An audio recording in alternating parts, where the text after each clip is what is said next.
we're good. Thank you very much. I'd like to call to order the meeting of the Norwalk Public Library Board of Directors for November 12th. With us are Sharon, Patsy, Moyna,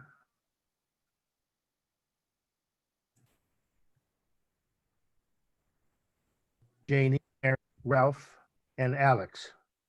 And we're joined by Interim Director Sherelle Harris. And thank you very much for attending. Sorry for the slightly late delay. So in terms of the agenda, I'll ask whether anyone has any additions to the agenda they'd like to propose.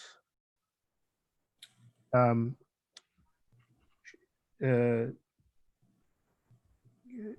can we ask our colleague from the city can we change the screen so that we can see each other? Jeff, can you hear that? Yeah. Okay. Are you not able to see the other participants? I see your flag, the flag. Okay. You should be, if you look at the top right-hand corner of your screen, you can see speaker view or gallery view. You can click on gallery view, and I believe that will show you everyone. Okay, yes, thank you. You're right. Okay. Thank you. Yep.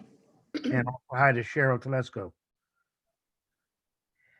All right, so if there are no addition to the agenda, I ask, are there any members of the public who would like to record a comment?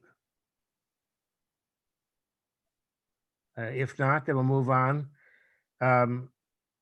The minutes were not prepared, so we'll have to take those up next month.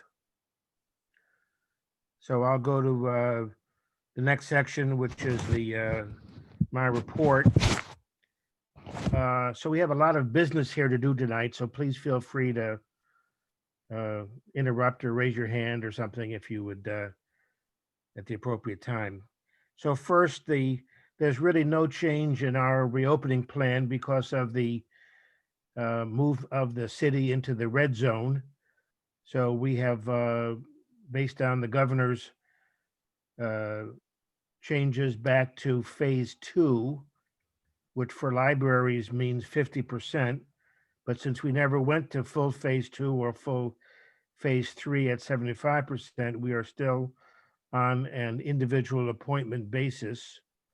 And the health department and City Hall through Lamont have recommended that we stay in that status. So there's really been no change since our last meeting in terms of the status. Fortunately, we didn't move to reopen too quickly, and therefore we don't have to retreat and shut down again because of the increase in the virus.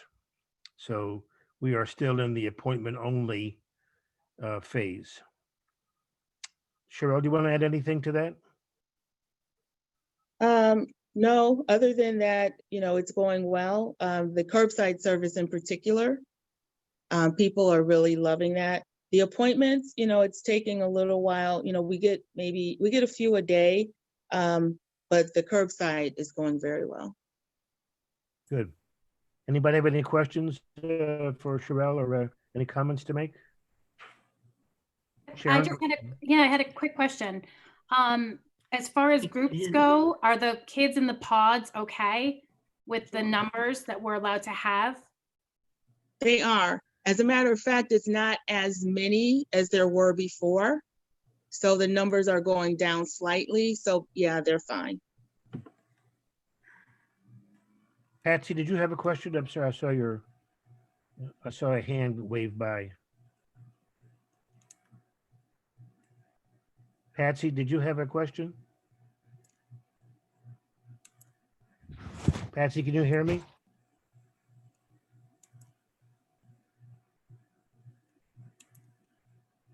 Mary? Oh, I'm sorry, you were adjusting something? Okay. I can't seem to hear anybody. I was adjusting my screen. Okay, Can you all hear right, me? fine. Okay. Okay, Patsy, did you have a question or comment? I don't think Betsy can hear us. She I might be, mean, yeah, or She's not muted or something. She's not muted, but I don't know. Maybe her volume is down? Maybe our volume is down.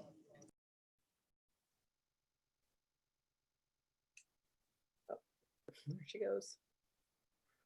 Okay, well, I'm gonna move on and we'll come back if we can communicate with Patsy again. Next, I'd like to move to the discussion about the job description for the executive director. So, Should I recuse myself? sorry, Should I recuse myself? well, you can, listen. I mean, you don't have to participate necessarily, but Oh, okay. you don't have to recuse yourself.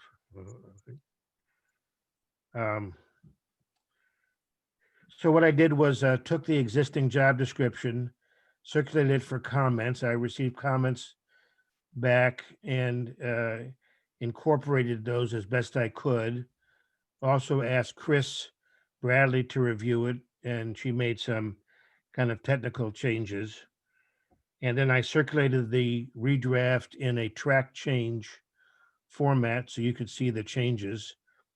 There was a good suggestion to reformat it in terms of numbered paragraphs, to add the experience with a diverse racial and cultural and economic community, and to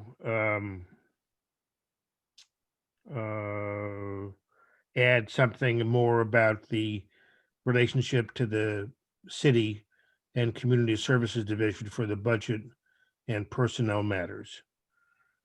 So those were really the only changes that were made. So it's pretty much as it was with these kind of updated changes.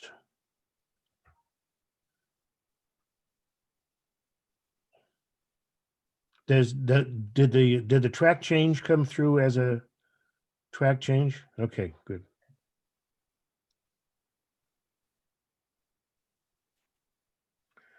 So I guess, are there any comments or suggestions or revisions, or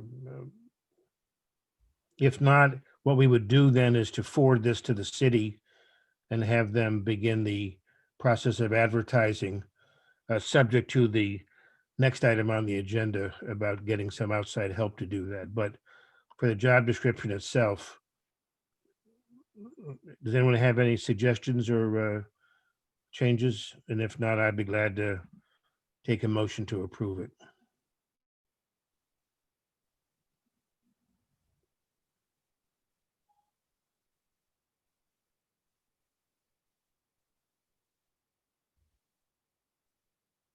I'll motion to approve it. if All right, that- Sharon moves to approve it. Morning, did you second? I'm sorry. Yeah, I'll second. The second, thank you. Any further discussion? If not, then all in favor, please say aye. Raise your hand. Any opposition? Any abstention? Then if not, it's approved unanimously. Thank you. Next item is concerning assistance from a consultant with our search. So as you may know, several years ago, we employed a firm of library consultants to help us with our strategic plan. You may have met Leslie, who came down for a number of meetings. So I asked her if she could give us a proposal if we wanted different levels of assistance with the ED search. So I received from them a proposal with two different alternatives. One of them would have the firm sort of conduct the search, and the other would have the firm consult the city and the library board about the search, in terms of helping to plan the interviews, suggest questions, perhaps listen in on the interviews, and help us evaluate their responses. The first proposal for them conducting was a rather high fixed fee, and the second is a proposal for an hourly rate in which they would only do the tasks that we asked them to do. So I've not brought this up with the city yet because I felt it was the prerogative of this board to make a recommendation to the city. And I think that on a limited hourly basis, it would probably be useful to have them help with the scope of advertising, evaluate which of the resumes that we get back should be invited to interview, and then maybe help us evaluate the candidates. So my recommendation would be that we ask the city to fund their consultancy on a hourly limited basis to assist with the ED search process. I mean, I like that idea. You're talking about Leslie, right? Yes, Okay. I mean, she does know us. She knows, she was very much involved in all the strategic planning. She knows Norwalk. She knows the library. I guess I'm just curious, like, I'm still unclear really how the whole process will work and our partnership with the city on it. I mean, I think I have some idea, but just like, then it'd be easier to imagine where they could plug in and how much that would actually, how intense their involvement would be or not. well, I think the process is, and I think Janie helped describe what happened Yeah, I remember. Yep, she did. 11 years ago, but essentially we would set up a selection committee. I've asked the city to be sure that a majority of that committee is made up of this board members. So at some point we'll ask for volunteers for that. Have somebody from the city, and then have one area librarian sit in on the committee also. And that search committee would go through the resumes to see not only who meets the qualifications, but who seems to have the best experiences and qualifications. And then whether it's, 2, 3, or 5 would get invited to be interviewed by the search committee. And then we'd make a recommendation. And I've asked Harry to agree that would have to be, something that both the city and the library board agreed on. So what role would a consultant play? Well, I think they would, we're not library experts, and so we would get, let's say, 6 or 7 resumes with very similar qualifications and backgrounds. How would we sort of evaluate those? I think a consultant might have some insight, what kinds of questions we would want to ask. Well, we haven't done this here for 11 years, and so I don't think we can depend on the kind of ordinary expertise that the personnel department would have in terms of going through the interview questions and responses, and then helping us discuss, our subjective and objective feelings about it. So, the consultant would only do what we asked them to do, but I think given how rare this is to get a librarian, it'd be of some help to ask the city to support that. Well, I have a question. Please. I don't know what her name, Leslie. I keep forgetting the lady's name, but Leslie. why is she? I thought she was doing building. How is she knowing what a library person should be? That's my question. And why are we automatically using her? I thought when we get a consultant, we're supposed to send out a bid for it. So it's like we're just giving her the job without doing that. And the other question is, who is pulling these people in? Because when we did it, we made sure that everybody from each district was represented. So from my perspective, that's what I would like to see. Well, of course we would do that, JD. I have to say, I don't know if you would do that. I'm asking you. Yeah, no, thank you. The answer would be yes. And that's why I've asked the city to make sure that we have a majority on the committee. And we would certainly have both districts and mayoral appointees represented.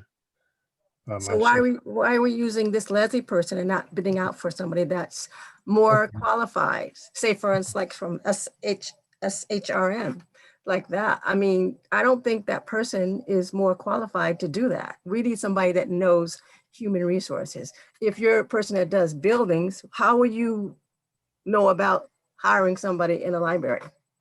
That's what my question is. And it's a good question. So this firm is a library services firm. And Yeah, the reason they helped us with the building plan was it was a question of what library services would a new building need to provide. They're not architects, they're not construction managers, they're library services mhm. consultants. They've done other searches for librarians, some quite recently. And they, as Moina said, they know Norwalk well. They helped do the plan, as you may recall, 10 or 15 years ago, as well as the one that we did. I do understand that. That's I'll, the I'll- question. you My know, question is, I'll just finish.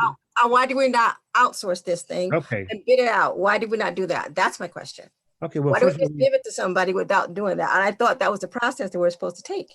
I mean, Okay. that's what we heard in other board meetings, that you do that. So why do we just pick somebody and not outsource it okay.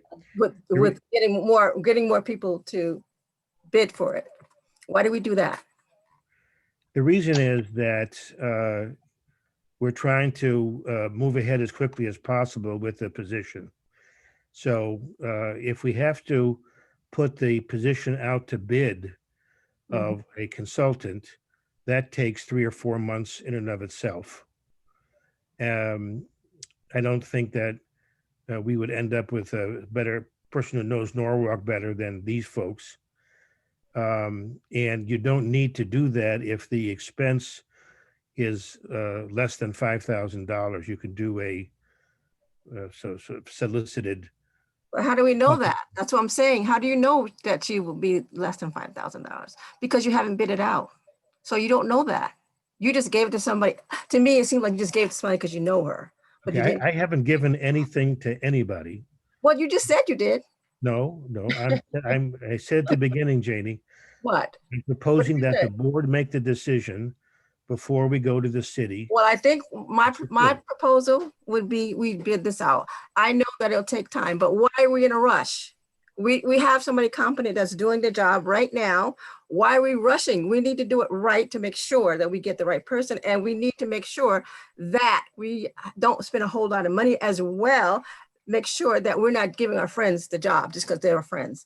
I want to make sure that the people who are consulting on this thing knows what they're doing, and we're not just giving the job because we know the person. We should build this out and make sure that they do the job and they know what they're doing. I don't want to get no improprieties here, and that's what my concern is. You're giving the job because you know her. No, I don't want that. We should have bid this out like we normally do, because that's what we always say we do all the time. And I can go back in the minutes and show that that's what we do.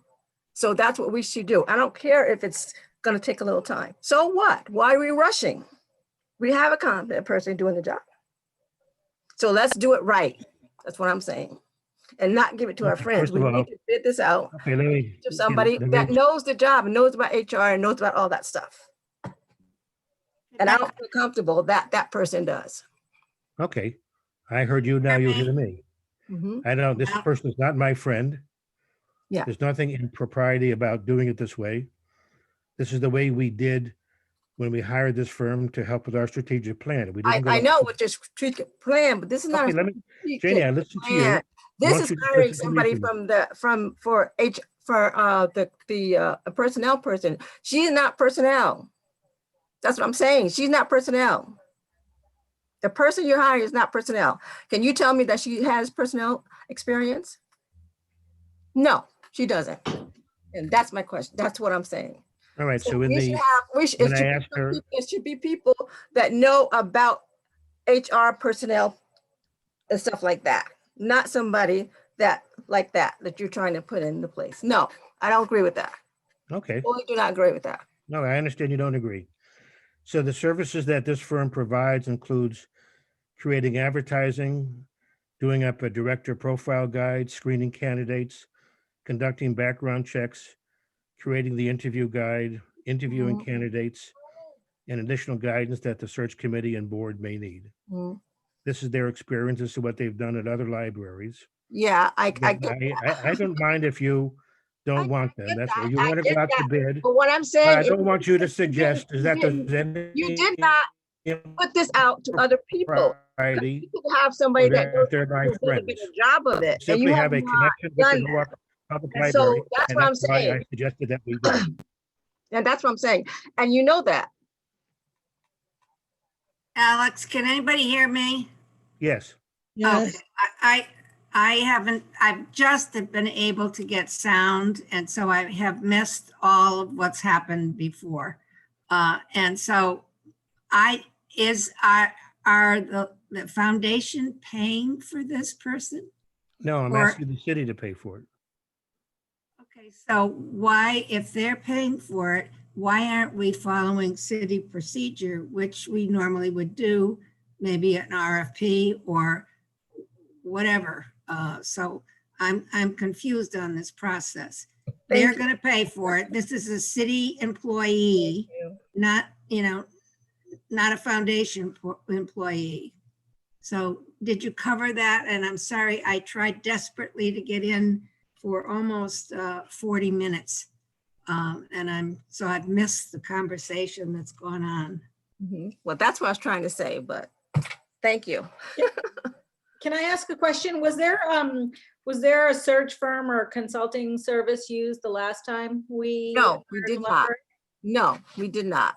We did not use that because like I said, I was in charge of that. I was the person who did that. I was appointed and I worked with, we took people from each district, right? And we worked together with the city because they sent us all the applications. We reviewed all the applications. We picked out the people who were qualified, we felt were qualified, and we scheduled interviews with them. And that's how we did it. There was no need for a consultant. None. And is there a price established for this consultant? How do you mean a price established? Well, a fee, the fee. What is I the I thought he fee? said $5,000. What? I thought he said $5,000. No, I said that. I thought I heard you said $5,000. I don't know. I said $5,000 in response to your suggestion that the city had to go out and bid. If the services cost less than $5,000, there's no requirement that the city go out to bid. That's why I said $5,000. Okay.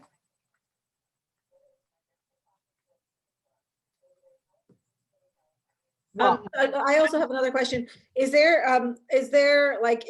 a standard practice in the city to, when hiring like a director or senior director level position to have a consultant also as part of it? I don't know that much about how city hiring is done. Well, we're in it sort of depends. I mean, for example, when the Board of Education wants to hire a superintendent, yes, Mhm. it has a consultant and helps do this. When there's an in-house city department in which essentially the city hall or the mayor's office are making the decision, generally, I don't think that occurs. We're a separate board, more like the Board of Education than we are City Hall. I don't think so. I don't think so. Well, I think we are, Janie. No, I don't think so. Not according to our bylaws. We're not. We are under the city as part of the city. We are not like the Board of Ed because the Board of Ed gets paid. We do not get paid. Well, the Board of Education is part of the city. Exactly. And we are under the city as well, which is why we have to give them our minutes and everything. It's part of the city records, but we are not like the Board of Ed. No way. Can I just go back a little bit? So this position is a staff position for the city of Norwalk. Correct. And our employees in the library system are city employees. Correct. The Board of Education, the employees and the superintendent work for the Board of Education, a separate entity. And we're a hybrid. And so it seems to me that we should be following more the city's normal practice when they go out to hire a department head. That's what this is. The library, the two libraries are a department of the city. So. I do think that there is probably, when did we hire Chris? Like 10 years ago or something like that? So like, it's been a while. I'm just saying that similar, I guess to the superintendent, there is like a world of librarians out there that will the city know how to tap into their networks? Will the city know, will they, just like, like a search consultant for any specific job goes out and like looks at a specific universe of people. And I mean, it does seem like that would be a good idea for someone, for there to be that support for the hiring of this position. I mean, in theory. I don't think so, because we didn't need it before. They put the job out. They got the applications in.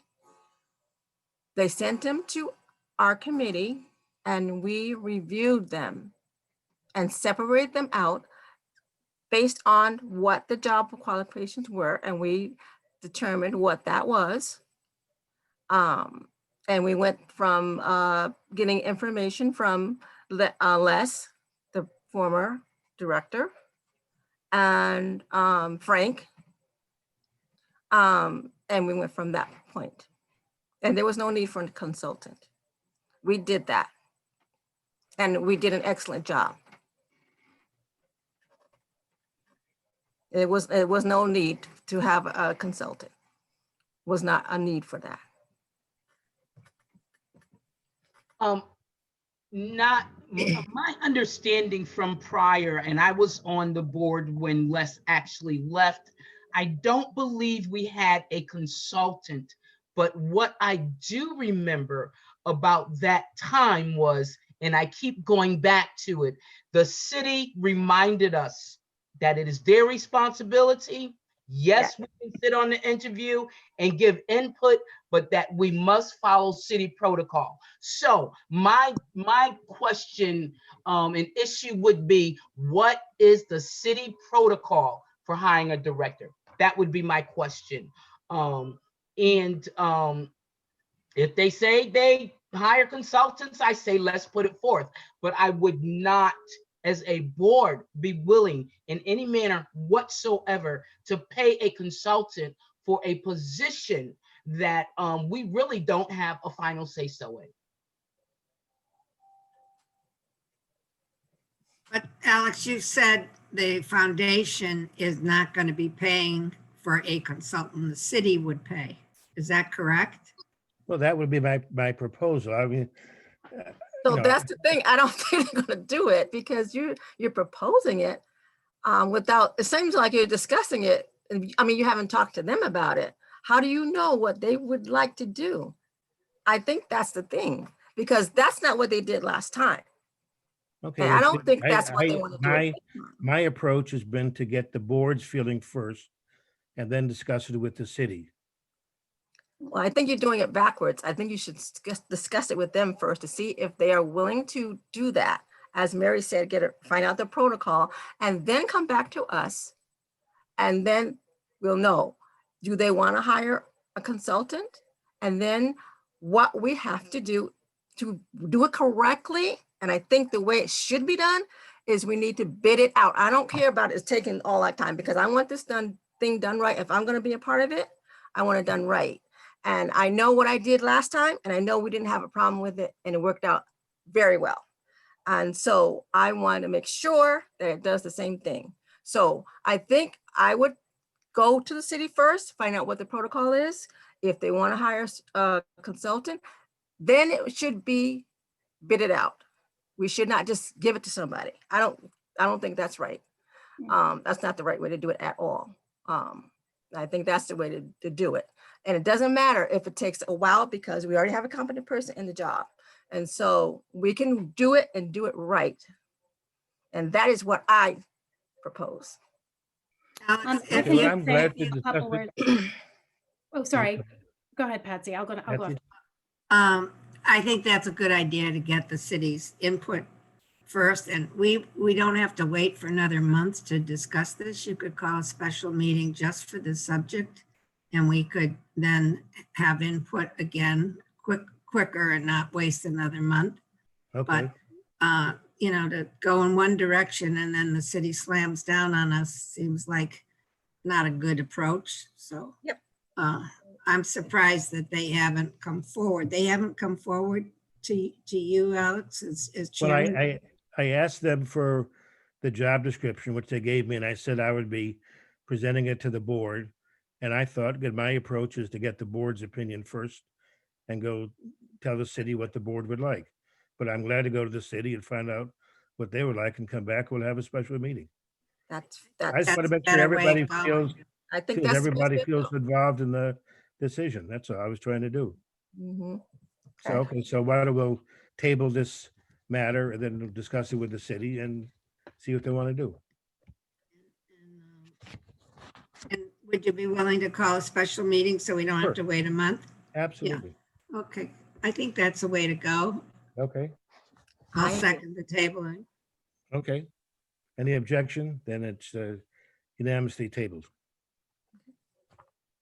Okay, the next item on the agenda is the operating budget for fiscal year 21 that we want to present to the city. Cheryl, do you want to just sort of summarize the very modest changes that we're making?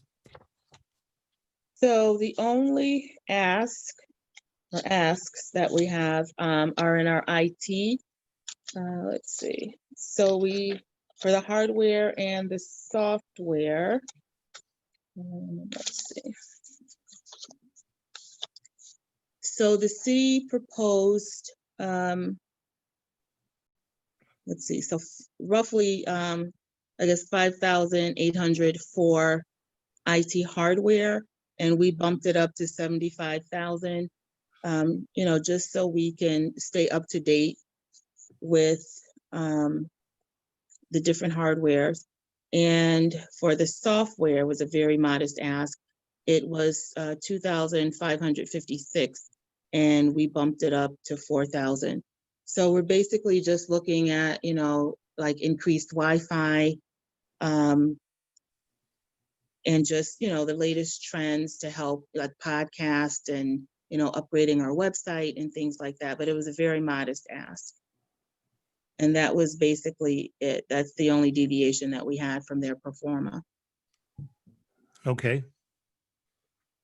Any questions on the, now, something that doesn't show up in those changes are some of the personnel changes that the city has suggested making, partly as a response to the early retirement program and otherwise. Do you want to summarize Sure. those thus far, Cheryl, please? So the cuts that they're proposing is the circulation systems manager, the custodian, a librarian, and a library assistant.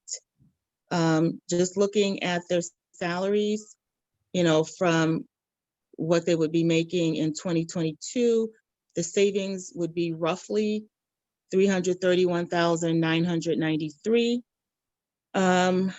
So in talking with the staff, our, you know, the library assistant position, we were hoping to have that so we can have a full-time person to catalog. With all of the items that we're cataloging, it's just going to be, you know, difficult to lose that position. And then the custodian position, it's okay for now, that were in COVID, but post-COVID with opening evenings, opening more hours, so those were the two areas that the staff were a little concerned about. I have a question. With Mary. the assistant position, is it going to be replaced or are we just totally losing it? They're proposing the cuts for all 4 of these positions. For the custodial staff, with COVID and opening and the precautions that we're going to have to take when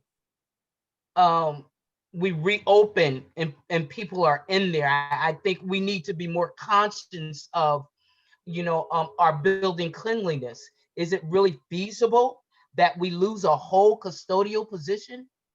And can we fight for these positions? I guess maybe that's my question.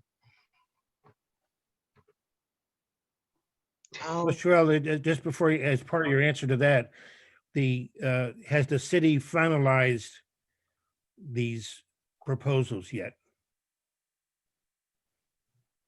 I was told that these were the cuts. So whether we can come back, I'm not sure that I can. I'm not sure what you as a board Well, can do. the board recommends the budget to the city. They Mhm. don't have to follow our recommendations, but so essentially, are they not going to fill Joe's position? That's the recommendation is Joe's position would be cut, circulation systems would be cut. So with the circulations manager system, they were thinking of having circulation and tech services combined, which is a model that many libraries do follow.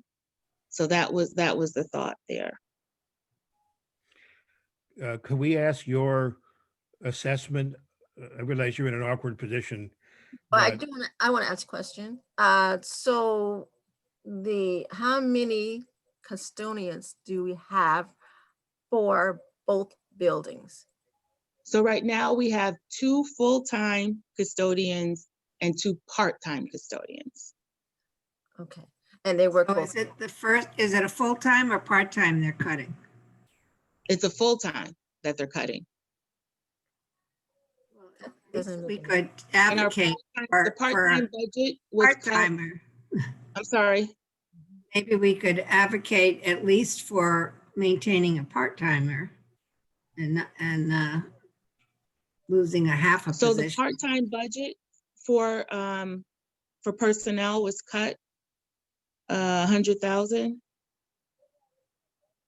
So basically, we were increased 100,000 last year, and then it was decreased this year. Are they explaining it because we're closed? Is that part of it? I know they're doing cuts across the board. As one staff member mentioned, there's several positions being cut, but 25% are from the library. So I know they're doing cuts across the board, in all departments. Did you say 25% of the cuts are in the library? From the library, of the 16 positions that we saw in the news. Most of them are from the library, what you're saying. 25%. Alex, do you have any knowledge of what that's all about? They want to save money. So, No, I didn't know. I was asking if Alex knew anything about what they were suggesting or where they were going with this. Well, they I think more than 16 retired. They hired back some positions, but they haven't. I know Lamond and Chris and Sherelle have been discussing these positions. When I think I was on the end of the discussion, Yeah, not right. necessarily in the other discussions. right. Being HR, once you, if somebody takes the package and retires, what happens is you cannot or if they are just letting them go, you cannot replace that position for like a year or so. Being working in HR, you can't do that. I think though with here, with the municipality, I think it's usually once, like their benefits are up, like their vacation time, that sort of thing, their severance. So I think that's how the city does it, Okay. is, once that's paid out and, then, you wait that Yeah, time. that takes about a year because that's what the normal protocol is. I've been in HR for a number of years and they don't do it. It doesn't work like that where they hire people back because they can get into trouble with that and can't do that. I don't know if they hire them back. Maybe they hire them, I guess, consultants. No, Or can't do it. You can. I mean, I don't know about the city, but I know you can't do that Yeah, I because they think have to be gone for a certain period of time before they can bring them back. Is there Well, any everybody's talking argument about for doing- us not to fight for these positions? Is there any rationale, logic that we can get along without them? Or are they super important? We need some guidance, I think, of how much effort to put in to try to save these positions. so.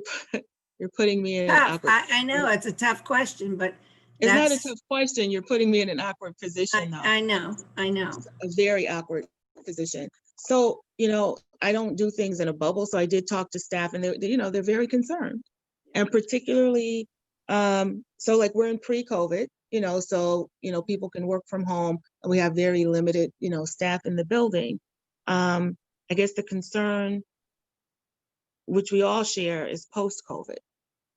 Right. Once we, And So that's not to just looking Janie's observation that you can't go back and hire somebody for, in the Now, city. I don't know if that's how they have it here. Yeah, but even if the city doesn't do it that way, they don't have it in the budget, and so the money's not there, and so they aren't going to support it anyway. So if we want to or need to fight for these, we need to know, and we need to make a decision to do it.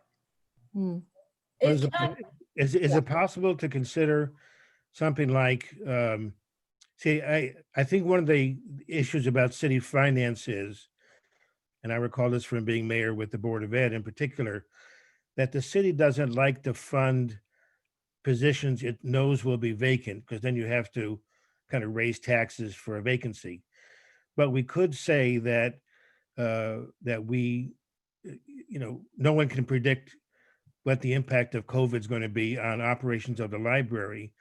But it seemed to me that either we say that we don't support eliminating a full-time custodian, or if we remain at less than full opening, could the city commit that when we do reopen, they'd be willing to support funding for the remainder of the fiscal year going forward, the reinstatement of a full-time custodian. Of course, it wouldn't be Joe, it'd be somebody else.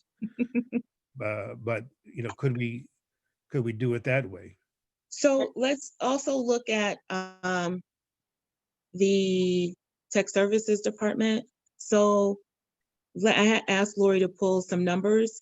And so for fiscal year 2019, we basically cataloged 23,000 items.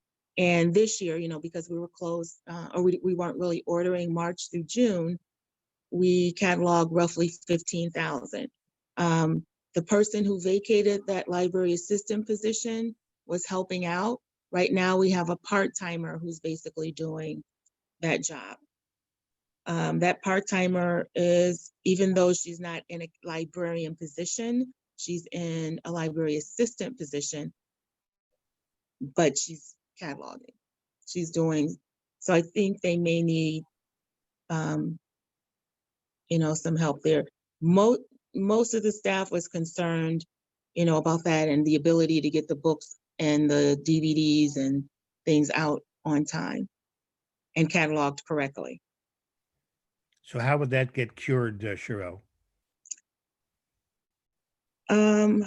So what they were hoping is we do have a candidate in-house who has those credentials. And before we learned of the cuts, I think, they wanted to interview, but there is someone who, is experienced. Well, just, I've been asking the city for the last, since the early retirement plan got announced, if they would share their conclusions about library staffing, and I didn't receive anything until today, when Sherelle forwarded me some, I'm not quite sure what they were, recommendations or decisions. And I've been asking and asking even before Chris left. So it's the recommendation that we suggest about the full-time custodian beginning when the library reopens, and ask that the full-time position that you've just described, somebody being interviewed for, be filled. And that would mean what, doing away with her part-time position? Yep. And that it would be a savings too, because another person who was helping out retired. She was a part-timer. She retired.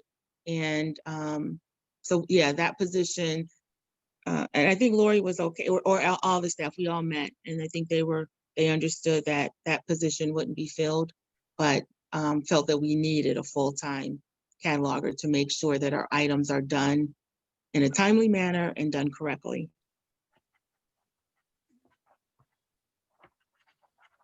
Well, how does that sound to the board to ask that the cataloger full-time position be reinstated, that they could eliminate the part-time position if that candidate, I assume, gets the full-time position, and that we ask for the reinstatement of a full-time custodian when the library reopens, so that there's one full-time custodian for each facility? I would support that. I would too. Yeah, Okay. I would too. I would just, it sounds like Sherelle, you're doing this, but I guess whatever numbers you have or whatever documentation that we can use to really support our request, I think it should be really, the city should really see all of that as well. So yeah, I put something together that I sent to Alex earlier. So, and there's just a couple of other things that I wanted to flesh out. Well, but just before I do that, Cheryl, could I say, so could we adopt that as an amendment to the budget? Okay. Any objection to doing that? No. Oh, it doesn't seem to be. Okay. Cheryl, go ahead then, please. No, that was it for me. Okay. I just like to make a statement.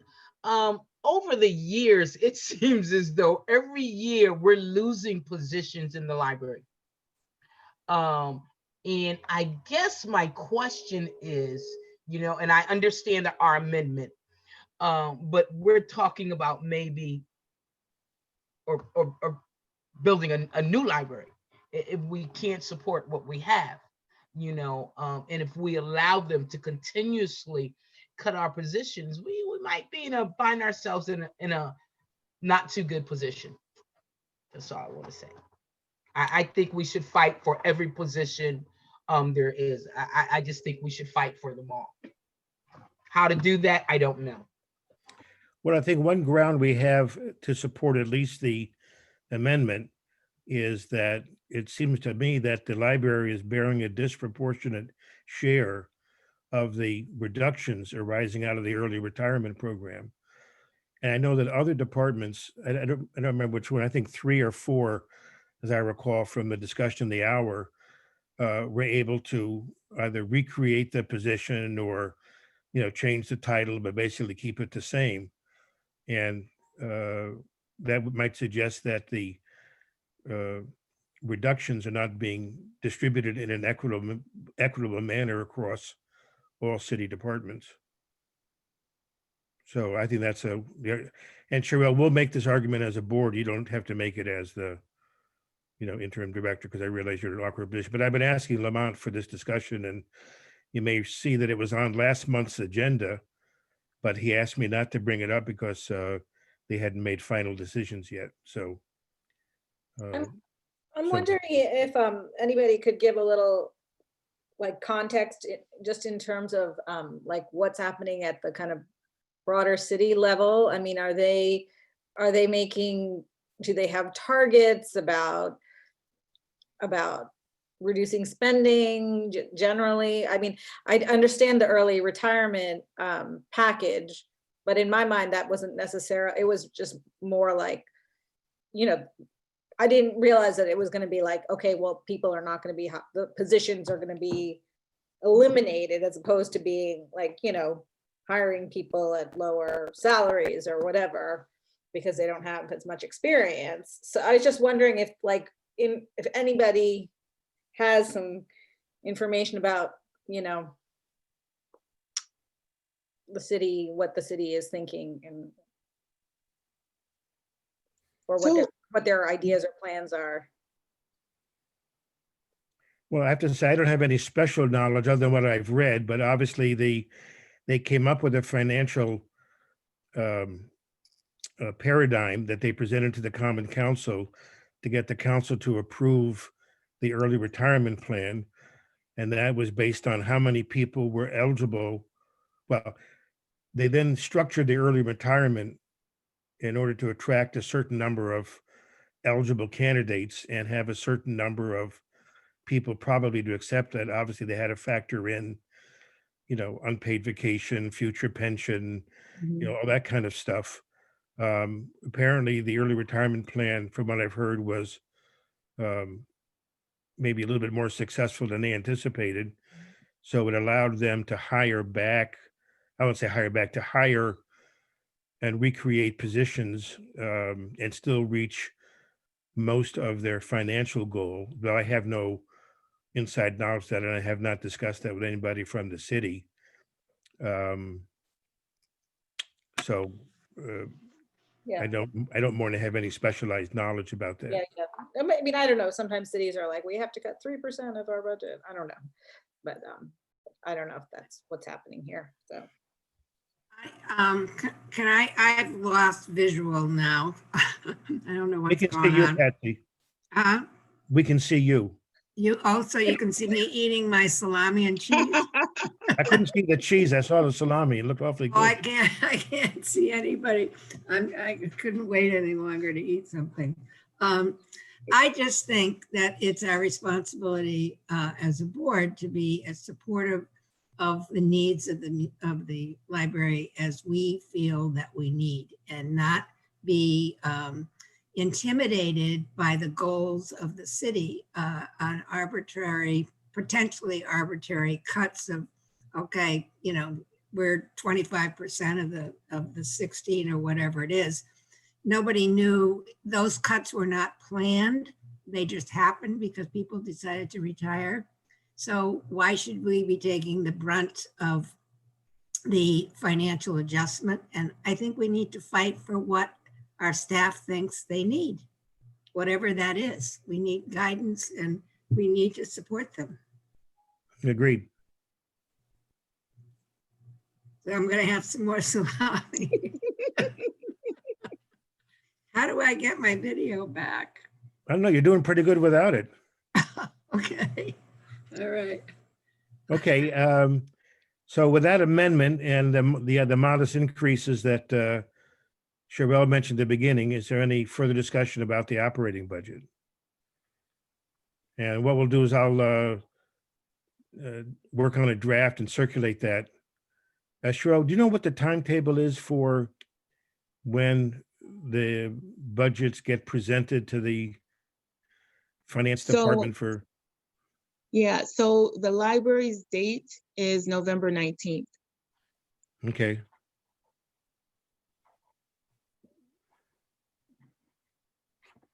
Okay. Okay. So then we'll be sure to get our position in by then.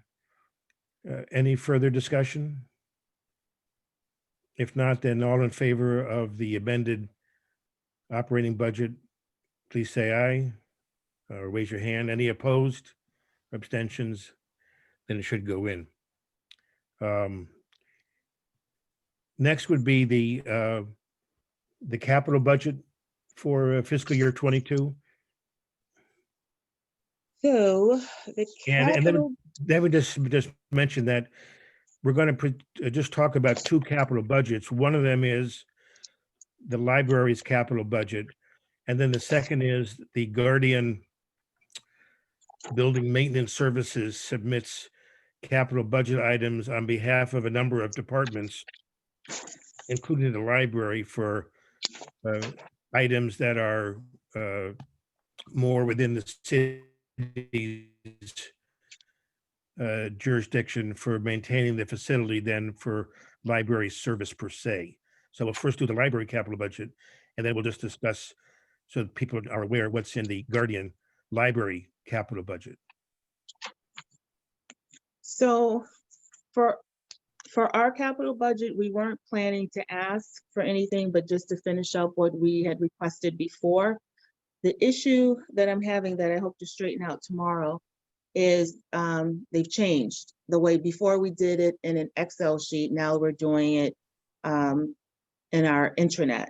So for me to be able to see if anything was cut or not, that's my plan for tomorrow. But what I gave you, so we requested 70,000 for laptop dispensers in 2021, just to make sure that that's still in there. The newspaper digitization, we just have 2 more years. I don't have The auditorium refreshed.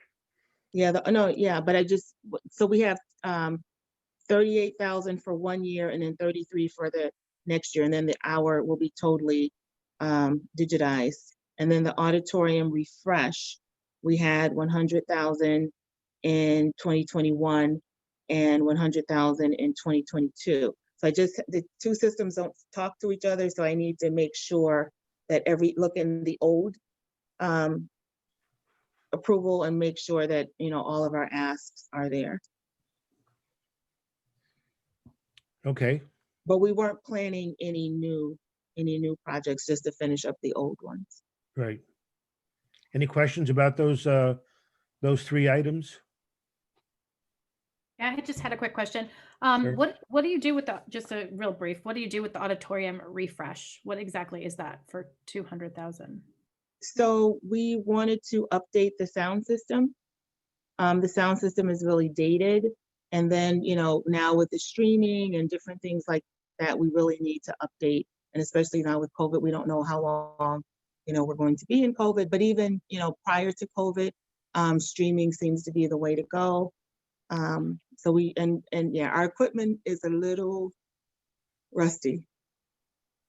So Sharon, the idea was that at least by dealing with the streaming service, that we'd be able to rent out the auditorium more because it would be more attractive to, the Chamber of Commerce or small businesses and other community groups who could do programs that they could stream out of the auditorium. Great. Okay. Thank you. Good. Has the carpeting been replaced? The carpeting, So or is that? the carpet was replaced, but there was an issue, but it's still under warranty, so they have to come back and redo it. But they did replace it, but they have to redo it again. Okay, any other additional questions? Then, Cheryl, do you want to just run through the Guardian capital budget for what? the library? Alex, I sent that out, but just in case you wanted to run through you it. did, and you know what? I apologize. I brought the operating, and let me just make sure. Okay, it's in the email. It's in the email I sent out yesterday. Yeah. I can print it. I'd have to print it. I mistakenly printed the operating and not the. Well, why don't I just run down the major items so you don't have to Okay. fuss with it. It'd be asking for utilities of about 120,000 to bring up the electric, water, and heating pool systems. There's the maintenance contract for Guardian itself to maintain the mechanicals And then the rest are all rather small items, plumbing and heating, testing and maintenance, general repairs, new fire extinguisher inspections, window washing, some modest painting. Then the security system agreement and maintenance of that. And then other contractual services for the sprinkler system inspection, elevator maintenance, and light bulb recycling. So these are things that will be in the capital budget submitted by the Guardian as part of city facilities of the library. And the total amount is $260,150. Alex, I think that's the operating. Is that the opera? Oh, yes. It's the operating. I'm sorry, I had the operating budget pulled up. I did too. For some reason, I have the operating budget and not the, let me just make sure if this is the capital. Let's see. I've got the capital, but In this budget, do you think these people are cognizant of the fact that we're hoping to get a new library in the next few years? yes. Or is they're not just Yeah, doing it? Yeah, This we is meet with them basically, regularly.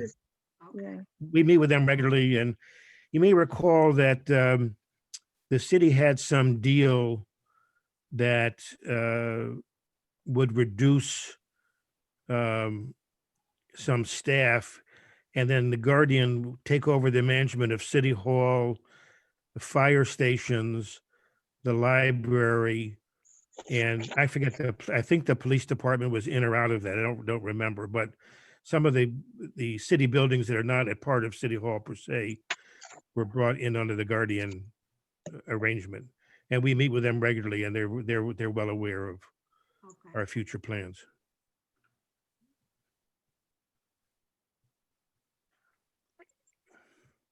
Anyway, this is ready for information because again, it's I know Sherelle and I met about 2 weeks ago with them, and Sherelle meets with them regularly.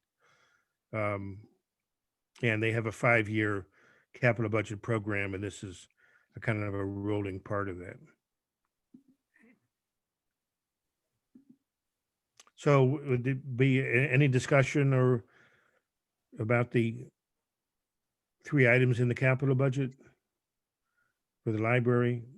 If not, all in favor, please say aye or wave your hand. Any objection or abstention, then that's approved unanimously. Ralph, are you able to hear us?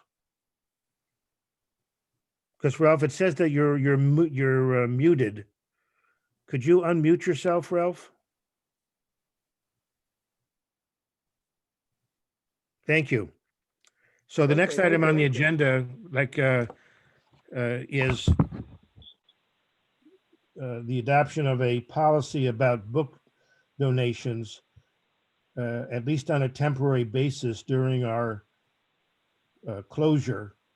And I circulated an email that Ralph sent around raising some issues about what we should do. Where we are now is we have sold all of the library's back collection that normally would have gone out in the book sale to a company, came and picked them up last Saturday. So really for us, the question is, what do we do going forward? I've had some people inquire of me, can they still donate books or not? And I know that Chris and Sherelle had, at least Chris said, I think Sherelle was part of that, felt that right now it was too much to deal with sanitizing and storing books during the virus period when people couldn't come in to a book sale. But Ralph had some other thoughts about it. So Ralph, do you want to explain your ideas about this? Yes, the books that come in are gift books, and that's the basis for the book sales. The book sales are run independent of library collections. Usually when gifts are given, Carol and others from staff go over everything that comes in. Last year alone, they picked out over 300 volumes to add to the library collection because we didn't have them. And we added a tremendous number of CDs and DVDs that we didn't have to spend money to buy. So the money that comes from the book sale, that's what it covers. But now, with the spacing and the other concerns with COVID, it made no sense. We've hung on to those books for almost an extra year. So we had an offer. The books, the gift books, were sold to a dealer for $5,500. We normally would make on a sale a total of around $7,200. But out of that 72, the cafe alone earned about 500, and other amounts such as the little treasures. By the end of the accounting, we're going to lose maybe about $700 for the year by having sold to the dealer. But the dealer came up with an idea. The dealers are having their problems too, but they said if they could have a feed to them. So instead of books coming in and going downstairs to be sorted by category, it would be done upstairs as the books come in, boxed, and they would buy them directly. No sorting, but they would remove them. And it would be on a either as-call basis, or it could be maybe once a week, whatever we decided would work out best. The monies that were derived from those sales, of course, is what paid for most of the programming for the children's department. And it's paid for a lot of things like window blinds and carpeting and even the white van outside in the parking lot. So the money gets recycled. But it means that when books come in now, we will look through them. If there's a book that must be collected for collections, we will keep it. If a book comes in that's good for the ongoing sales up front in the library, we will keep it. But we want to sell the balance and get it out of the library and never have it go downstairs. To begin with, we would not have the volunteers to do the sorting anymore. We can't get spacing, and we are not going to be allowed to have more people. I'm the only person who's in there right now. We just do not have the help. And quite frankly, our average age is now at least 75 years of age.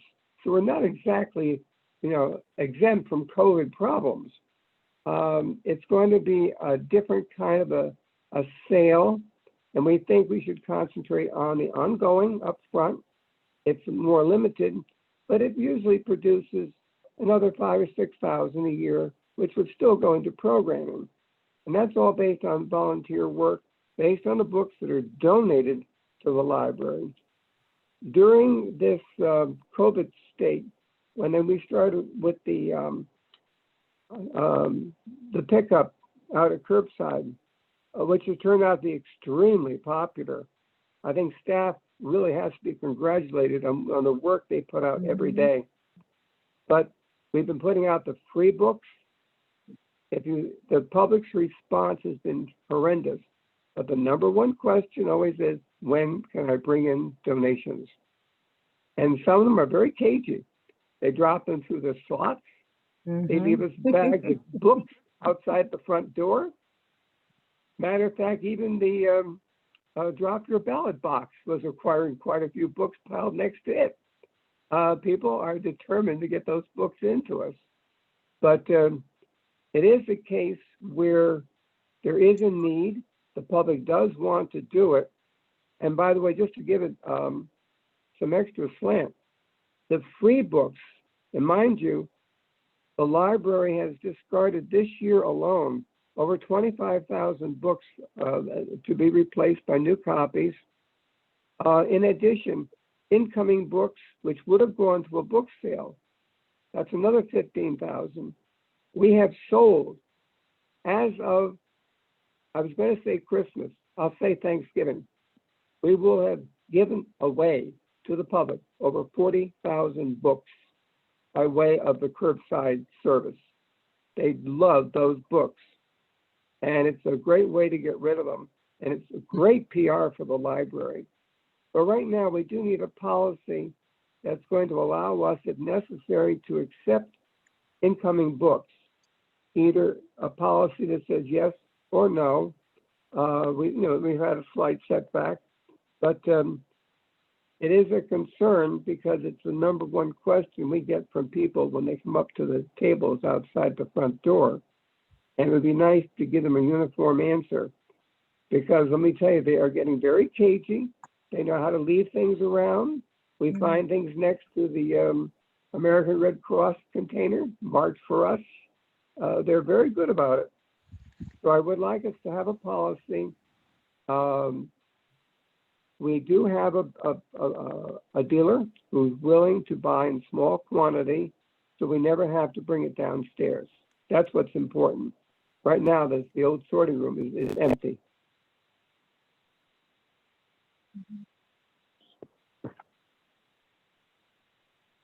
Any questions? I do, but is anybody, Cheryl, what's your feeling about having the maintenance staff having to move the boxes around and stuff like that? Because Ralph, it's too heavy for him.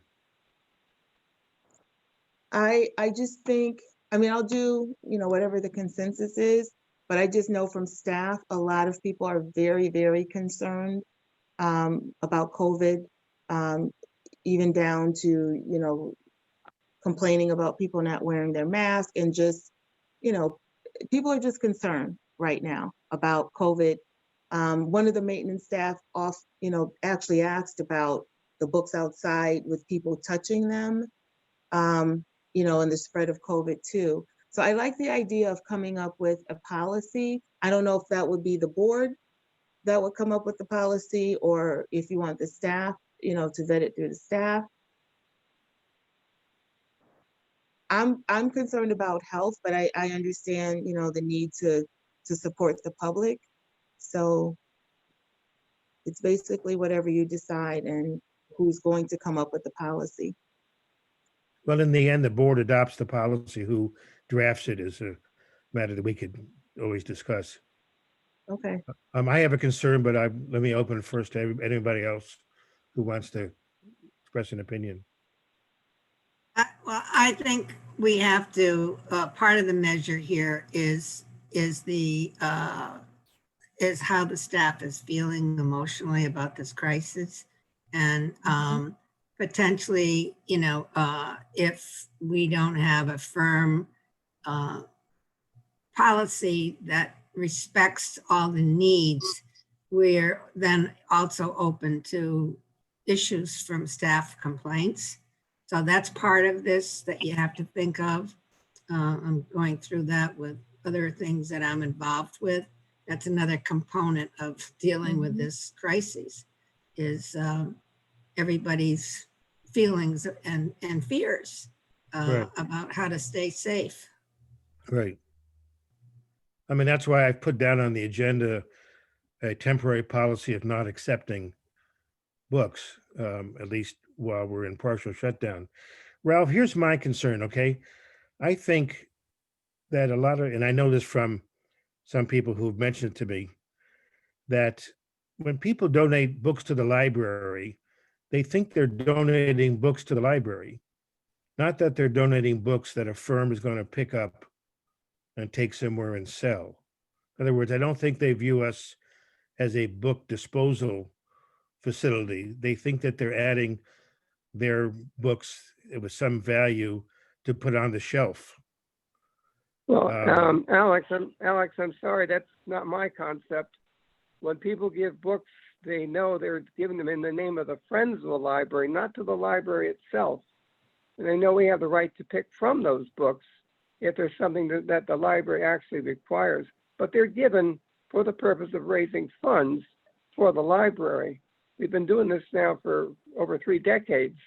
And that's always been the concept, that these were gift books, and it was for the purpose of raising funds. I don't think, at this point, my main concern is we have a uniform policy that everyone can observe, because different people say different things. And I'd like the staff especially to feel comfortable talking to the public. about why we cannot accept or why we're willing to accept. But I think we should have a uniform policy and do the best we can. Like I say, people are cagey. They are getting those books in one way or another. They are. They love the book drop. Well, when I did a Lifetime Learners Library presentation about 2 weeks ago, and two people who were listening as part of that asked me, could they still donate books? And I said, no, not for the time being. And they seem to understand, about the safety precautions of having to quarantine books and store them and who to handle them and stuff. So I guess, what about if we did this? I'm in favor of not accepting books. People may be dropping them off still because they don't know that we don't take them. And I think if we therefore come up with a policy that indicates that at least during the period of temporary closure and not full opening, we are not accepting books as part of our safety concerns, and publicize that might cut down on some of the random drop-offs. We'd have a uniform policy. The person that I'm most concerned about is the one who is cleaning out the house, cleaning out the attic, doing housework, and they bless us with their leftovers. And they come at strange hours. We know we don't control it. One thing, if a policy is put together, and we should have notification at our doorways saying, right now it's depending upon oral commitment from staff. Right. I think it'd be better if we had more of a visual sign that says no acceptance. Yeah, I think We signage would did go. have it. I don't know what happened to it. We did have a sign that said we were not accepting donations. So I'll make sure that we get that back up. I'd like to say something, and I know I'm super new on this board, but is it out of the question to think about maybe putting a drop box that would be accessible to the other company that's outside that they could come and access, or am I missing a piece of this? So that nobody from the library touches it, and it's a box that you could use for a year because COVID's here to stay, and they go in and they empty it. It's just an idea. The box that I've been referring to, we have a box in the sorting room that has been used for our discards, for what I call the real garbage, which has been hauled out by van on a regular basis. That's the box sitting on a hand truck, which would stay outside the Belvin Avenue door. And if people made donations, they'd have to drop it in that one particular spot. See, one of the things we would miss is occasionally, and it does happen, people give us brand new books. They give us author signed books, things which we like for collection. So if we don't go through them, we're going to be missing out a lot. Also, if dealers can go through it outside, it means any John Doe, Dick, or Harry can also get involved and go through that same box. I think a policy, either we are going to do it or we're not. Our biggest thing now are free books, and our number one customers happen to be the teachers. And those are from the library itself, and they do not get super handled. They go right to the outside, and they sit out in the sunlight during the day. When we have rain, they're not put outside at all. And we've been doing this now for over a year and a half. Yeah, I think I'm just thinking of a locked box, a locked drop, something that's locked. Like, a donation bin, you put clothes in, but for books outside that, and maybe I don't understand the whole process, but am I making it? First of all, we don't have the space for it. And secondly, that's when you see the volume of books that come in, that's a huge box. I'm talking about a box that gets taken care of every day. But a drop box allows you to fill it for the better part of a week. All you have to do is look at the Red Cross box near our driveway parking lot. And that thing is sometimes overflowing right out to the sidewalk. The public, they don't follow rules. They make up their rules as they go along. Really? Yes.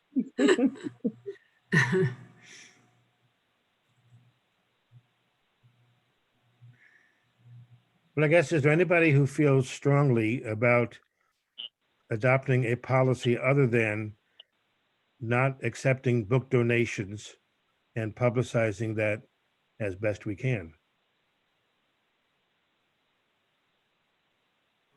I'm fine with shutting down during COVID. Yeah, I mean, that has been the de facto kind of policy, right? I mean, I think that's what, but it hasn't been, I guess, formally stated. Is it a problem, Cheryl, with staff dealing with this? I think the staff like the no donations policy, especially now that we're in the red zone, code red. Yeah. Everyone's just extra cautious. I think that's an indicator of what we have to do. I agree. So let me ask again, is there anybody who would object to adopting a policy of not accepting donations for the period of concern about the virus until the board decides otherwise, and publicizing that? Ralph, Yes, is that okay? I don't have any problems with it. I just Okay. want a uniformity Right, right. so that we're consistent with with the public. Okay, And the other thing I did ask about was when Sharon was there, we were starting to move the books down from the reference office. There's a lot of stored books, and while she was there, we brought 10 boxes down. Those are discards or gift books, which are meant for disposal. And the first 10 boxes have already gone out for free to the general public. And those have been now stored in that room probably for well over a year. They were originally intended for the railroad station and other places, but they just haven't gone. And there's a lot of workspace being taken up. And we now have room in the old sorting room to bring them down and store them where they're not inconveniencing anyone. So I would like to at least get those moved and work on those particular books. well, you can do that without changing the policy that we would be adopting, correct? Yes, Yeah, okay, so, it means occasionally you do have to ask help from personnel because some of those book boxes are pretty heavy. yeah, I think that's for you and Sherelle to work out, as long as there's no, All if right. they've been there for a year, there's no threat from COVID, it seemed. So why don't we do No. this? Why don't we approve the temporary policy of not accepting donations, publicize it, and we'll circulate a draft of the policy so everybody can, I mean, it's gonna be 3 or 4 sentences. And Yeah. circulate that. Is there any Yeah, that's objection to fine, as that? long as we have uniformity. Okay. All right, so then without objection, that's what we'll do.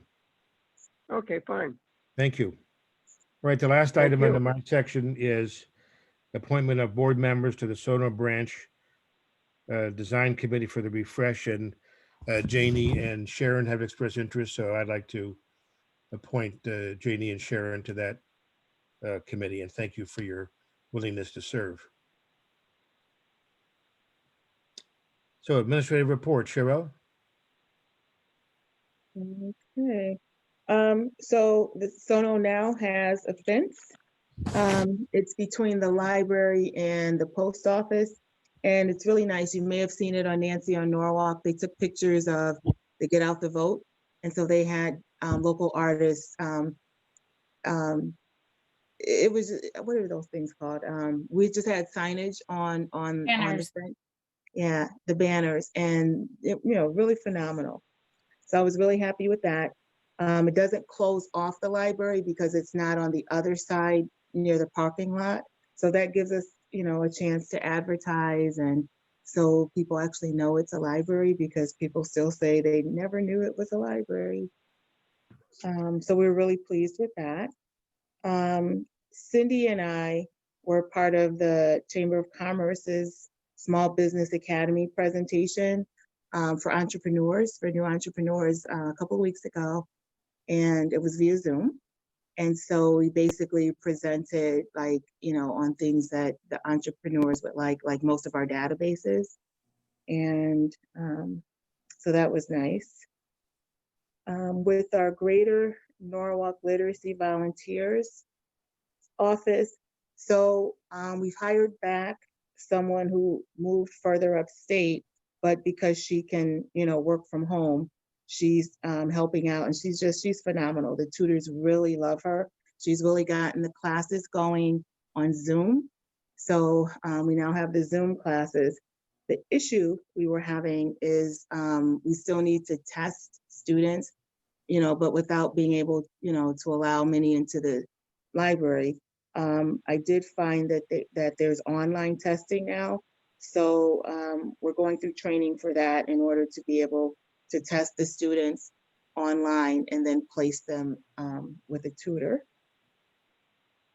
We talked about sidewalk service and library by appointment already. The data, we're still waiting on the information from the database and downloadable items usage. But when I compared the prior fiscal year to this one, the database and downloadables is really going up. So people are really using it. I'm assuming, well, I'm sure it's because of COVID. It's gotten a lot of attention. So I was really happy about that. I don't have the concrete number aside from comparing the 2 fiscal years. So hopefully I'll have it next, maybe the next meeting. The Halloween events, I think Alex advertised that so everyone knows about it. Everyone was really happy about it. Both libraries had great attendance. I don't have the exact number. We were only allowed to take up to 100 people. And I think we were pretty close to that. Let's see. Cindy just finished with her indie authors program, which I thought was organized very well. Normally it's in the library, but I thought the way she organized it on Zoom was really nice. Like they had a section for memoirs and nonfiction. They had a poetry section and a fiction section. Just phenomenal. I think somebody's wife was in there, Miss Bono. Yeah, the problem was that somebody Zoom bombed it, so they had to I wasn't going to turn say it off right in the middle of my wife's presentation, I might add. Oh, So it's wow. going to be scheduled for this coming Saturday. Mhm. But it's the first time I've ever experienced a Zoom bomb, and 3 or 4 people got on and were swearing, making obnoxious sexual remarks, lewd, really outrageous. So Mhm. Cindy couldn't exclude them somehow. So it's been rescheduled for Saturday and will be sort of by invitation only. So if people notify Cindy, she'll invite you, but make sure that no outsiders can get on. It was really, really horrendous. Could you, So, but I could you see anybody or just hear them? their faces were there. You could hear them, and then some people put up in their Zoom screen, kind of stupid looking stuffed animals. Some people, I think you could see one person, Mhm. but it was just awful. And The reason I was asking that, so could you get a feel on what age group these people were? Young men, yeah, I think so. like maybe early 20s, young men. Early teens or something. I mean, it was, I don't know, I've heard about it so often, but I've never seen it. It Mhm. happened in the 2nd Congressional District candidate debate in Waterbury. Yes. It happened. And as you know, the Democratic candidate there is African-American teacher, and she was insulted with all kinds of racist insults. It was really terrible, really horrible. Yeah, but kudos to Cindy. I thought she did a phenomenal job Yeah, so of she's taking it from that. in the library to Zoom. So kudos to her. One Book, One Community, Part 2 was tonight, which we couldn't be a part of. And Alex, your point is well taken, not to schedule things like that on library board meetings. But I have to say, scheduling Part 2, everybody's schedules were so crazy. That was the day that everyone could agree on. So I just said, go with it. And so I can't wait to see it. The pop-up truck is doing pretty well. It's out in front of the main library on Saturdays and on Tuesdays. And it's averaging roughly about 102 people per visit on Saturdays and 132 people on Tuesdays. And that's for a period of about a month. So it's doing very well. And they take, safety precautions, like the books are covered. People can't just come up and browse. They can take a look, and the library staff, who has their mask and their gloves, hand the book. So they're taking all the safety precautions. And as far as upcoming programs, I'm really excited about, we're going to have a middle and high school debate on the Electoral College. And I've heard these young people, one is a middle school person and the others are high school people, and they are phenomenal. So that, I believe, is going to be December 7th.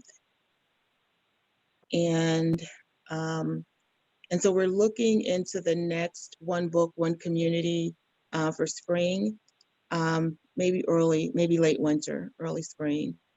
And this book is what we're thinking of it. I've talked to people in the community, and we were looking at Children of the Land, and it's the story of an undocumented immigrant. And so that's it. Okay, thank you. Could I make a suggestion? Sherelle, we didn't talk about this, about the next item. Mm-hmm.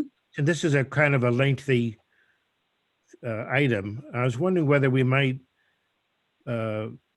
ask people to review it, table it for tonight, and invite Lori to present it to the board and answer questions.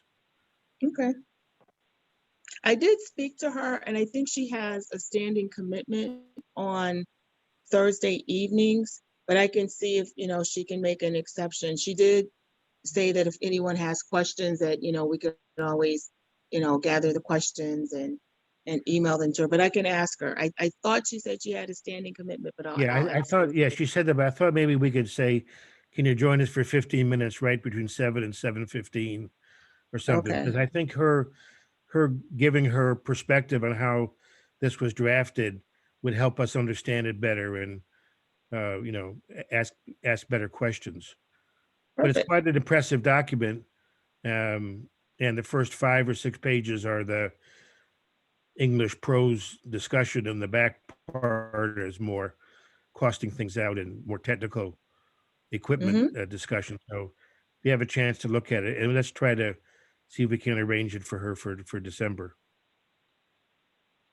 Okay.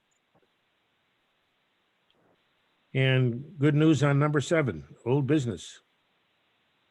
We're all set with our MERV 13 filters, both libraries. We're all set. Congratulations. Thanks to Guardian. Do you feel a difference at all? No, I'm serious. Do you feel, does the air feel any different? Not really. Or maybe I just wasn't paying attention. So I'm sensitive to air because I have a lot of sinus issues. So I do feel those. You can those tell? differences. Yeah, yeah, you have Well, to maybe we come should spend some invite, time in the library. yeah. yeah, And we'll let us invite know. Patsy to have a salami sandwich at the Blue It was Teapot. fabulous. It was the best. It was a new brand. I just, it was very good. Very good. Well, now we know how to get you. I thought it was just cheese. I thought just bourbon, but now I know it's salami No, too. I just had Oh. water tonight. It's past Okay. my bourbon time. Anybody have any new business? Okay, well, we had a lot to cover tonight. And we'll have our regular foundation meeting next month after the board meeting. And in the meantime, depending on what the city wants to do about the search process, we may have a special meeting between now and then. Hope everybody has a wonderful Thanksgiving and stay Yeah. well. Alone. Thanks to you. Hello. I'm gonna stuff my turkey with salami. My favorite meat, I want you to know. I'll have an Italian Okay. turkey. Thank you, everybody. The motion to Everybody, take adjourn. care. Okay, Patsy makes a motion to adjourn the salami. All in favor, passes. Thank you. Bye. Bye. Bye-bye. Bye-bye, good night. Bye. Good night.